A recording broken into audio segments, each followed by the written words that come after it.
friends, how are you? Hope you are very good. Today we are here to solve some important question which we have studied. So आज से हम अभी हम कुछ questions को solve करने चल रहे हैं जो हम पहले ही पढ़ चुके हैं अभी। तो उसके लिए इम्पोर्टेंट क्वेश्चंस हैं कि किस टाइप के क्वेश्चंस आते हैं, which type of question asked in the examinations. So अब हम इम्पोर्टेंट क्वेश्चन शुरू करते हैं। तो पहला क्वेश्चन जो हमारे पास है, which of the following pairs represent two scalar quantities. So we have the question, so which of the following pairs represent two scalar quantities. कौन से जो पेयर हैं वो टू स्केलर क्वांटिटीज रिप्रेजेंट करती हैं। तो mass and acceleration, this there is mass is a scalar quantity but acceleration is a vector quantity, so this option is incorrect. Temperature and torque, there is temperature is a scalar quantity but torque is not a scalar quantity, torque is a vector quantity. What is scalar and vector? We have already studied this.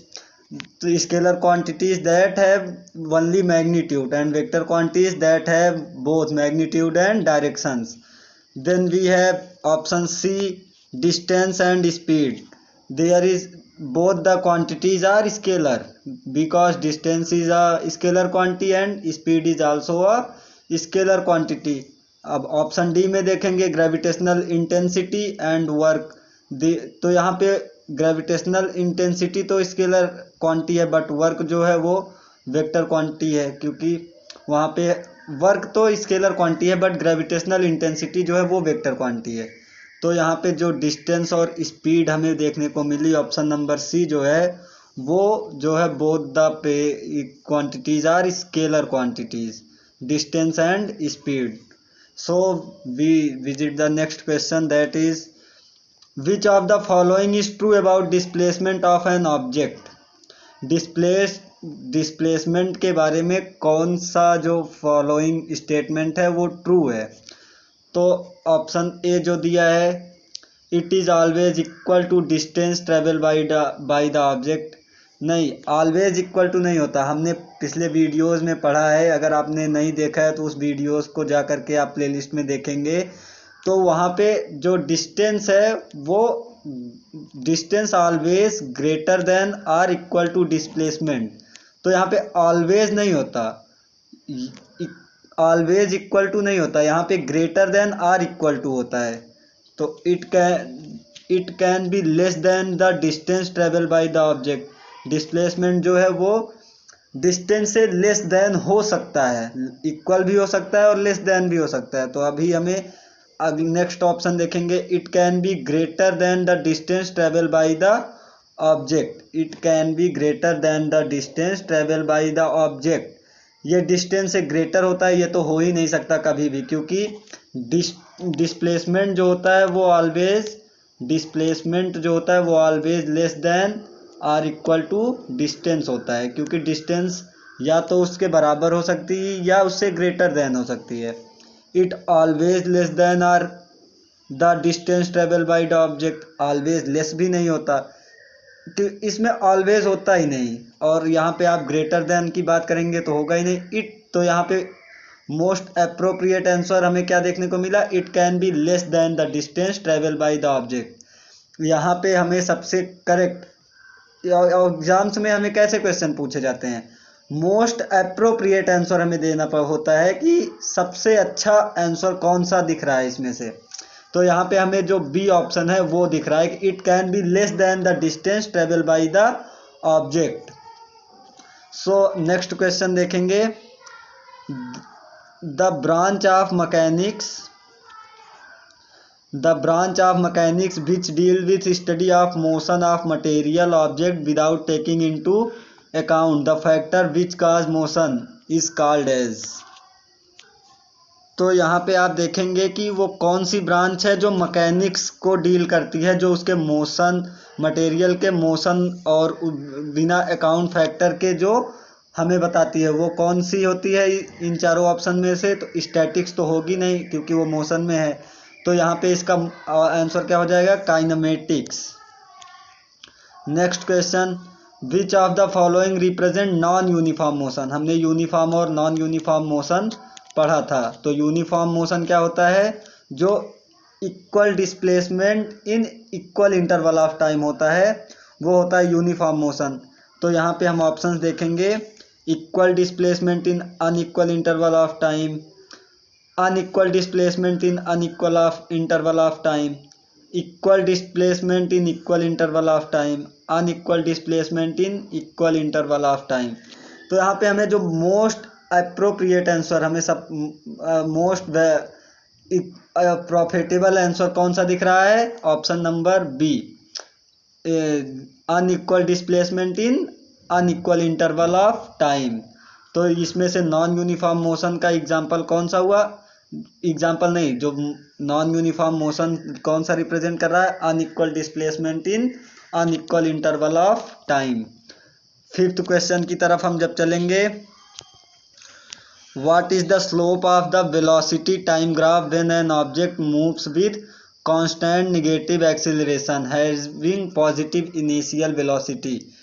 तो यहाँ पे हमने velocity time graph में हमने देखा था, velocity time graph में क्या देखा था हमने, कि यहाँ पे हमें क्या कह रहा है, negative acceleration having positive initial velocity. तो द ऑब्जेक्ट है पॉजिटिव इनिशियल वेलोसिटी, तो हम यहाँ से कुछ initial velocity, we have taken some initial velocity and the acceleration is negative and constant, तो then this is a constant negative acceleration. तो यहाँ पे आप जब देखेंगे तो ये जो टाइम के साथ इसका एंगल कितना बन रहा है, मोर देन 90 बन रहा है। तो यहाँ पे जो इसका आंसर हो जाएगा वो option number B, more than 90 degree. यहाँ पे हमने ऊपर से ही क्यों लिया, नीचे से भी हम ले सकते थे। अगर हमें निगेटिव इनिशियल वेलोसिटी दी गई होती तो हम इसको ऊपर से ना ले जा करके नीचे से ले जाते, तब हमारा जो वेलोसिटी टाइम ग्राफ बनता वो ये वेलोसिटी लाइन हो गई और ये टाइम लाइन हो गई। तो यहाँ से हमें कुछ निगेटिव, हमारे पास इनिशियल वेलोसिटी होती तो यहाँ से ये जाता, तो इसका जो टाइम के साथ जो एंगल बनता वो भी 90 से ज़्यादा ही बनता। लेकिन यहाँ पे हमें पॉजिटिव इनिशियल वेलोसिटी दिया है, तो जब हम इसका जो देखेंगे ग्राफ पे, तो ये वेलोसिटी, ये टाइम, पॉजिटिव से ये निगेटिव एक्सीलरेशन, और इसका जो टाइम के साथ एंगल बन रहा है वो ग्रेटर देन 90 है। तो इसका आंसर हो जाएगा मोर देन 90 डिग्री। तो यहाँ पे अब नेक्स्ट क्वेश्चन जो है वो अपेरेंट वेट से है। तो अपेरेंट वेट क्या होता है, आभासी भार, हमें जो रियल में नहीं होता, this is not a real but this is a imagination weight, apparent weight. तो इसका जो क्वेश्चन है, what is apparent weight of the person when elevator is accelerating downward, जब कोई लिफ्ट एलिवेटर नीचे की तरफ एक्सीलरेट हो रहा है तो उसमें जो आदमी बैठा हुआ है उसका जो क्या वेट होगा, वो कैसा फील करेगा, वो किस तरीके का वेट फील करेगा। तो इसका जो होगा आंसर क्या हो जाएगा, क्योंकि जब आप इसके लिफ्ट से जो रिलेटेड क्वेश्चंस है वो आते हैं एग्जाम्स में, आप जब देखेंगे लिफ्ट पे कोई आदमी अगर कांस्टेंट वेलोसिटी से जा रहा है तो उसका वेट जो है वो सेम रहेगा। अगर कांस्टेंट वेलोसिटी से जा रहा है, अगर वो कांस्टेंट एक्सीलरेशन से जा रहा है तो उसका वेट जो उसका ऊपर की तरफ जब जा रहा होता है तो उसका वेट, क्योंकि जी तो नीचे की तरफ लग रहा होता है और आप ऊपर की तरफ जा रहे होते हैं, तो आपका वेट जो है एक्चुअल वेट से ज़्यादा आपको फील होता है। और जब वो नीचे की तरफ आ रहा होता है, ऊपर से नीचे की तरफ आ रहा होता है, अगर कांस्टेंट वेलोसिटी से आ रहा है तो आपका वेट तो सेम जो एक्चुअल है वही रहेगा। अगर वो एक्सीलरेटेड होके आ रहा है तब आपका वेट जो है, क्योंकि जी भी नीचे लग रहा है, आप भी नीचे की तरफ आ रहे हैं, तो आपका जो वेट है वो लेस देन आपको फील होगा एक्चुअल वेट से। You can feel less weight about your actual wait. तो यहाँ पे जो इसका आंसर होगा, ये क्वेश्चन भी यही बोल रहा है कि एक्सेलरेटेड डाउनवर्ड एक्सेलरेटेड हो रहा है तो आपका वेट लेस देन होगा। अगर आपका एलिवेटर जो है उसकी रस्सी टूट जाती है, जैसे कि लिफ्ट है कोई और आप नीचे ऊपर गए और बीच से आपकी रस्सी टूट गई तो वो फ्री फॉल हो जाएगा। जैसे ही लिफ्ट की रस्सी टूटेगी और वो फ्री फॉल होगा तो फ्री फॉल टाइम में उस आपका जो वेट है वो जीरो फील होगा आपको, क्योंकि फ्री फॉल जब होता है तो उसमें कोई भी वेट हमें फील नहीं होता है, वो सट खटाक से तुरंत नीचे की तरफ आ जाता है, उसमें कोई भी जी और कुछ वैल्यू हमें नहीं मिल पाती है। तो इसलिए हमारा जो वेट है वो जीरो होता है। मास लेकिन कभी जीरो नहीं होता, ये एक नोट करने वाला बात है। Mass never be zero but weight may or may not be zero. तो जब नेक्स्ट क्वेश्चन देखेंगे, the force acting at a point are called as. Sixth question में हमें क्या कह रहा है, the force acting at a point are called as. जब हम कोई फोर्स किसी एक पर्टिकुलर पॉइंट पे लगाते हैं तो हमें वहाँ पे क्या मिलता है, तो उस फोर्स को हम कॉन्करेंट फोर्स कहते हैं। And when concurrent force in equilibrium then the state of the body remains unchanged when concurrent force act on a body in equilibrium state। जब कोई भी concurrent force किसी बॉडी पे इक्विलिब्रियम पोजीशन में लगती है तो उसकी जो स्टेट होती है वो अनचेंज्ड होती है। मतलब if that body in motion then they will be continue in motion, और अगर वो रेस्ट में है तो वो रेस्ट में ही रहेगा, तो उसकी जो पोजीशन है वो अनचेंज्ड रहती है। नेक्स्ट क्वेश्चन देखेंगे, the force acting on a body for a short time are called as. जो किसी भी शॉर्ट टाइम के लिए, एट अ पर्टिकुलर टाइम के लिए जो फोर्स एक्ट होता है किसी बॉडी पे, उसे क्या कहते हैं, उसको हम इम्पल्स कहते हैं। एवरेज फोर्स क्या होता है, total force upon total energy. और मोमेंटम क्या होता है, P is equal to M B mass into velocity. वो भी एक शॉर्ट टाइम के लिए नहीं लिखता है, मोमेंटम हमें पूरे टाइम, और टेंशन तो हम होगा नहीं, तो इसका जो होगा इम्पल्स। अब हम देख लेते हैं इम्पल्स होता क्या है। इम्पल्स का जो फॉर्मूला होता है वो होता है average force into time, average force into time, इसका जो फॉर्मूला हो जाता है इम्पल्स का। और वो किसी पर्टिकुलर टाइम पे शॉर्ट टाइम के लिए लगता है, तो उस टाइम में जो एवरेज फोर्स होती है उसको जब हम टाइम से मल्टीप्लाई करा देते हैं तो हमें इम्पल्स जो है वो प्राप्त होता है। तो इसका जो यूनिट हो जाएगा वो हमें क्या मिल जाएगा, फोर्स की यूनिट न्यूटन और टाइम की यूनिट सेकेंड। तो इसकी जो यूनिट हो जाएगी वो न्यूटन सेकेंड हो जाएगी। एग्जाम्पल के लिए आप देख सकते हैं, जब आप किसी बॉल को हिट करते हैं तो उस हिट टाइम पे जो उसका फोर्स लगता है उस फोर्स को इम्पल्स कहते हैं। वो किसी शॉर्ट टाइम के लिए लगता है, क्योंकि जब आप उसको हिट कर रहे होते हैं तो वो शॉर्ट टाइम में ही लगता है। अब आपको इसकी यूनिट मिल गई है तो आप इसकी डायमेंशन भी निकाल सकते हैं, क्योंकि न्यूटन की यूनिट होती है, डायमेंशन होती है MLT-2 एंड टी। तो ये हो जाएगा MLT-1 T-1। तो ये हो जाएगी इम्पल्स की। इम्पल्स का हमें क्या क्या मिल गया, यहाँ से फॉर्मूला मिल गया। मोमेंटम का फॉर्मूला आपको पता ही है, मोमेंटम का फॉर्मूला क्या होता है, P is equal to M B mass into velocity. तो यहाँ पे हमें ये देखने को मिला। अब हम नेक्स्ट क्वेश्चन देखते हैं, Newton's third law of motion applied which of these forces. तो हमने न्यूटन के तीनों लॉ पढ़ चुके हैं already. We have studied Newton's try law of motion. तो उसमें से थर्ड लॉ क्या कहता है, action reaction motion. Action reaction law होता है, क्योंकि यहाँ पे जब आप देखेंगे ग्रेविटेशनल, तो ये भी अपोजिट डायरेक्शन में जो है सेम मैग्नीट्यूड का लगाता है। इलेक्ट्रिक जो होता है वो भी फोर्स जो है वो भी होता है, और मैग्नेटिक फोर्स भी ये एक्शन रिएक्शन दिखाता है, क्योंकि जब आप ये हमेशा इक्वल और अपोजिट डायरेक्शन में रिएक्शन करता है। तो यहाँ पे इसका जो ऑप्शन हो जाएगा वो डी हो जाएगा, ऑल ऑफ द अबव। तो यहाँ पे तीनों जो gravitational force, electric force and magnetic force applies the Newton's third law of motion. अब नाइन्थ क्वेश्चन आप देखेंगे, the inability of a body to change its state of rest और motion is known as. जब आप देखेंगे कि यहाँ पे जो एबिलिटी होती है उसके रेस्ट और मोशन के स्टेट को चेंज करने के लिए, तो वो हमें किस में देखने को मिलती है? This is shown in inertia. Inertia shows the inertia can change any of the body to its state, rest और मोशन। तो यहाँ पे इसका ऑप्शन हमें क्या मिल जाएगा? इनर्शिया।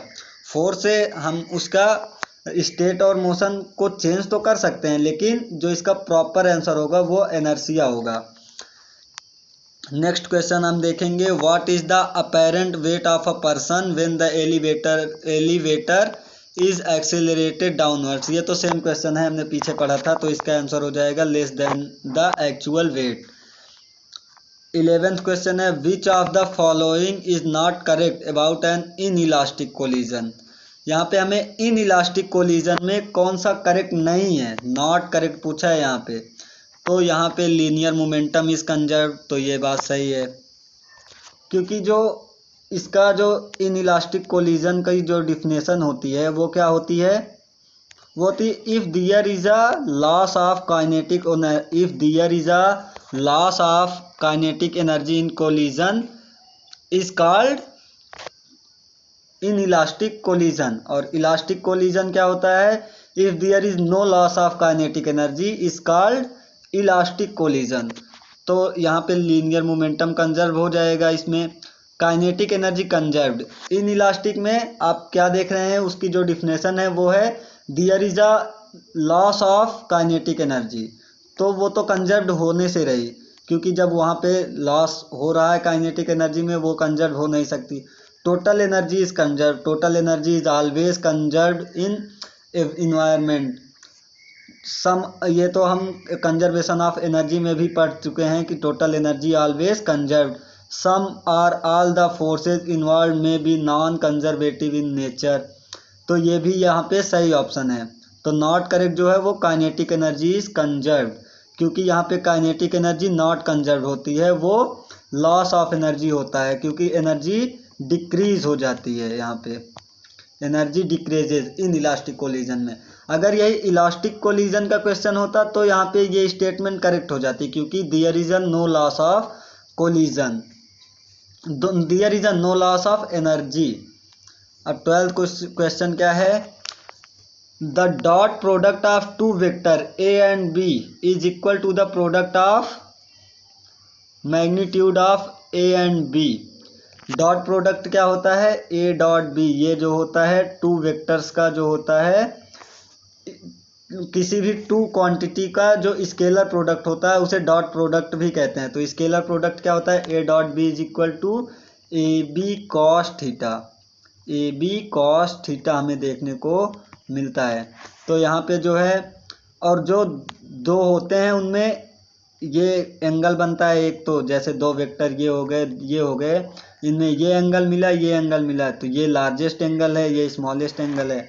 तो हम जब देखते हैं उसमें जो एंगल लेते हैं वो हमेशा स्मॉलेस्ट एंगल ही लेते हैं, जो 90 से स्मॉल होता है, बिलो द 90 डिग्री होता है, अबव द 90 डिग्री वाला हम वहाँ पे नहीं लेते। तो यहाँ पे जब उसका ऑप्शंस देखेंगे तो cosine of the largest angle between them नहीं, स्मॉलेस्ट एंगल होगा यहाँ पे।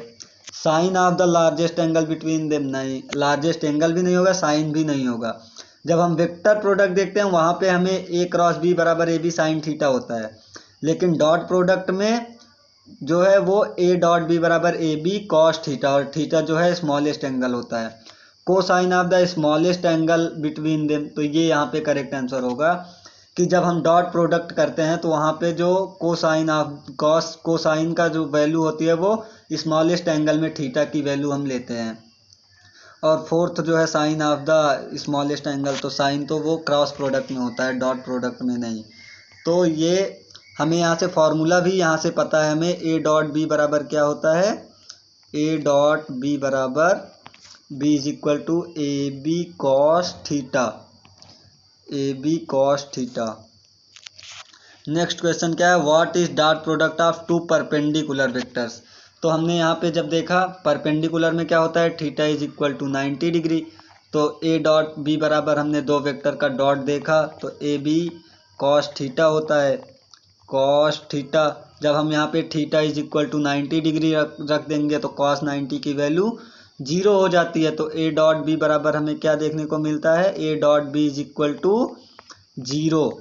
तो यहाँ पे इसका करेक्ट आंसर क्या हो जाएगा, B is equal to B. जब हम डॉट प्रोडक्ट करते हैं तब तो ये 90 पे मिनिमम होता है, और जब हम इसका 90 पे नहीं मिनिमम होता है, 180 पे मिनिमम होता है, तब वहाँ पे हमें -1 वैल्यू मिलती है, क्योंकि cos 180 की वैल्यू -1 होती है। और जब हम यहाँ पे क्रॉस प्रोडक्ट में देखते हैं तब परपेंडिकुलर का देखेंगे तो वो मैक्सिमम हमें आएगा, A cross B is equal to, जब परपेंडिकुलर पे देखेंगे तो A cross B is equal to A B आएगा, और वहाँ पे मिनिमम क्या होता है, 0 और 180 पे मिनिमम मिलता है।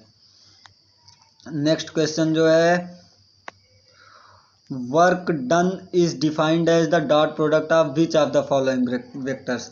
तो हमने वर्क डन को पढ़ा था, ब्रीफ में पढ़ा था, वर्क डन क्या होता है, उसका फॉर्मूला क्या होता है, उसका डायमेंशन क्या होता है, उसे हम कैसे निकालते हैं, तो वो हमने कब पढ़ा था, वर्क एनर्जी एंड पावर वाले चैप्टर में। If you haven't watch that video, you can visit the jazzy defence warriors and watch on that.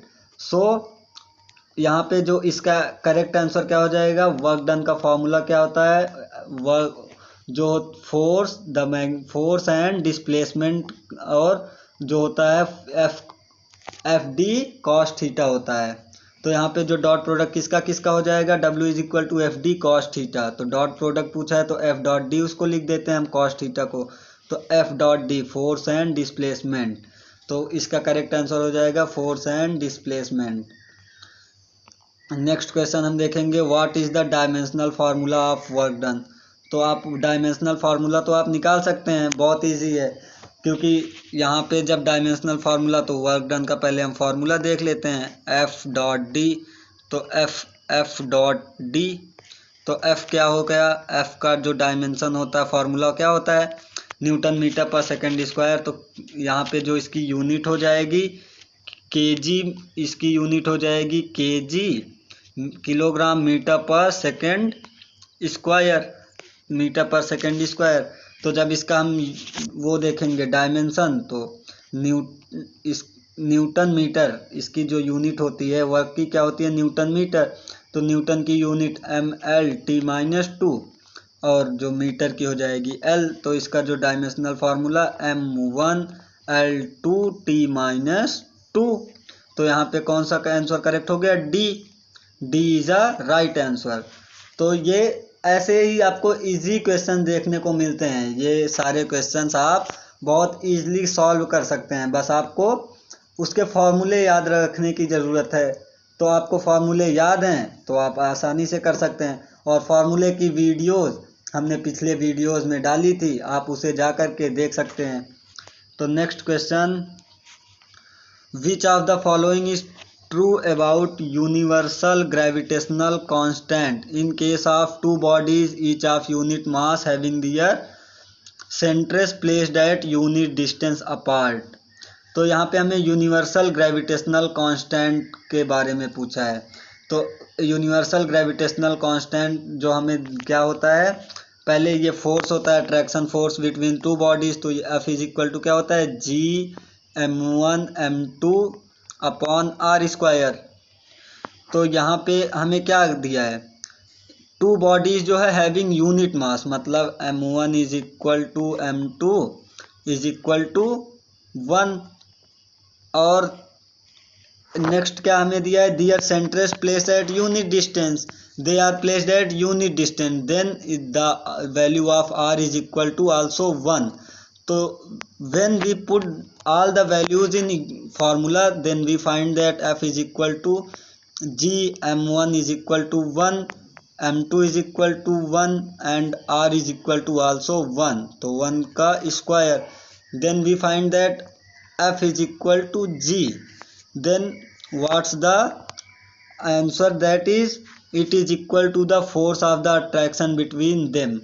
This is the correct answer. This is the correct answer. When two bodies having unit mass and they are placed at centers at unit distance apart, then we find that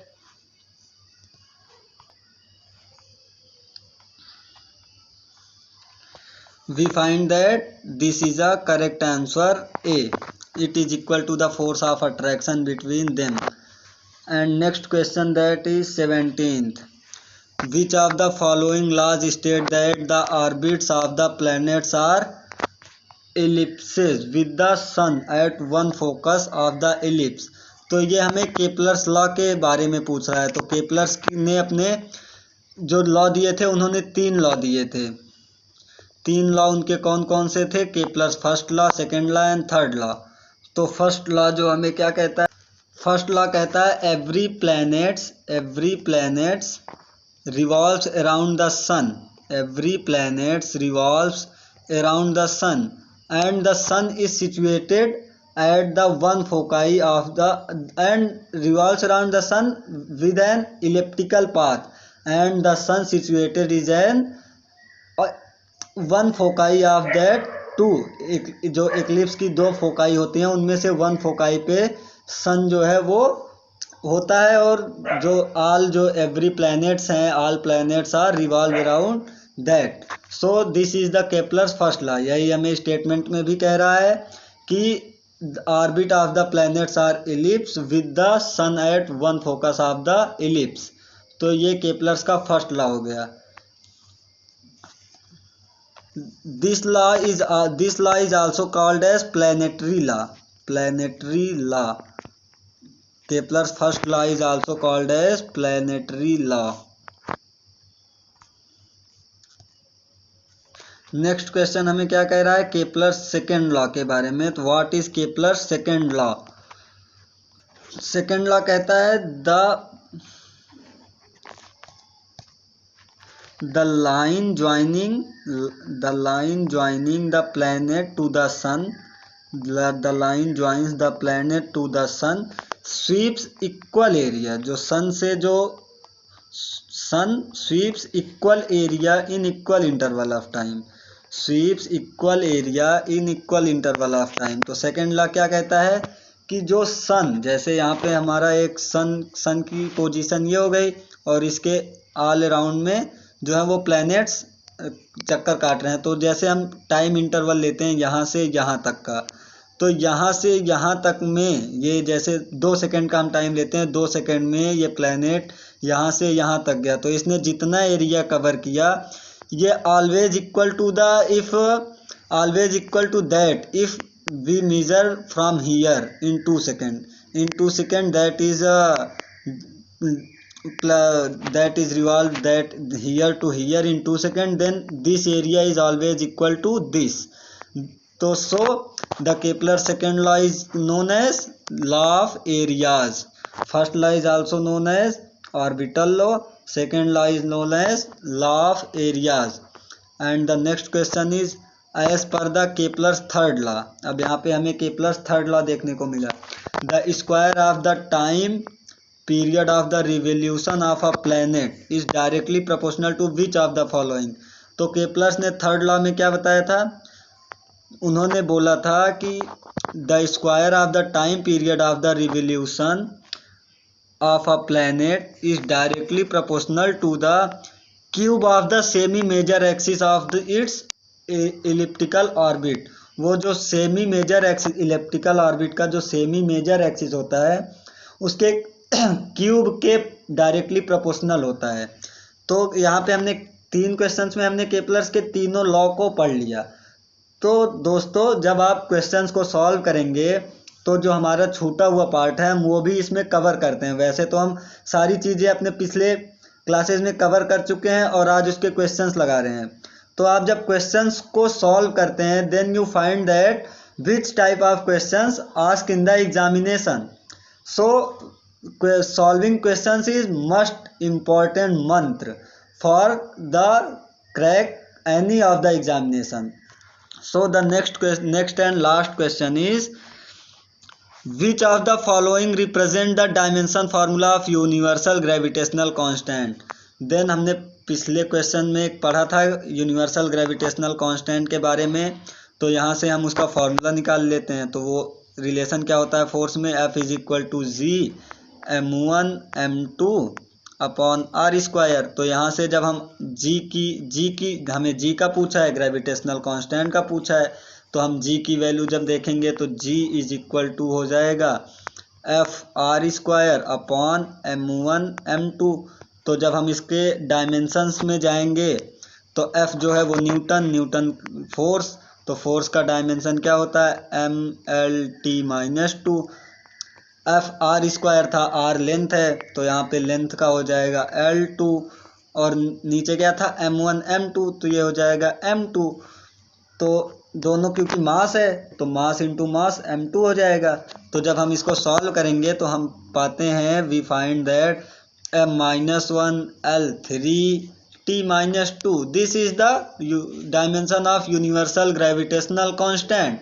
so we find that is in option, which option is correct? m-1L3T-2 option C is correct. So friends, we solved 20 questions of the 20 most important questions for our upcoming examination, Agnipath Air Force examination. So you have a opportunity that you serve our nation as a Agniveer. So जय हिंद जय भारत।